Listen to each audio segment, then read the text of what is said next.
প্রেয়সী, শুরুতেই আবারও ক্ষমা চেয়ে নিচ্ছি। ভুলে থাকার প্রতিশ্রুতি দিয়েও প্রতিটা ভোরেই তোমাকে মনে পড়ে যাওয়ার অপরাধে হয়তো আমি চেষ্টাটা করেছি, কিন্তু হৃদয়টা কোনোদিন রাজি হয়নি তোমাকে ছেড়ে দিতে। জানো প্রেয়সী, আমি এখনো বলে আমি ভালো আছি, কিন্তু এই ভালো থাকার ভেতরে কতটা ফাঁকা আর নির্জনতা জমে আছে তা শুধু রাতেই জানি। রাত বাড়লেই বুকের ভেতরটা কেমন ভার হয়ে আসে, শ্বাস নিতে কষ্ট হয়, মনে হয় কিছু একটা খুব জরুরি জিনিস হারিয়ে ফেলেছি।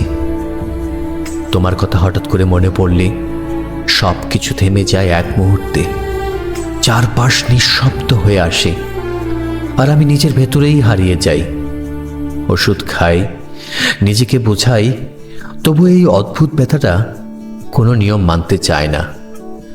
ঘুমের মাঝেও তুমি এসে দাঁড়াও, কিছু বলো না, শুধু তাকিয়ে থাকো, আর আমি ঘুম ভেঙে উঠে বুঝতে পারি বাস্তবে তুমি নেই।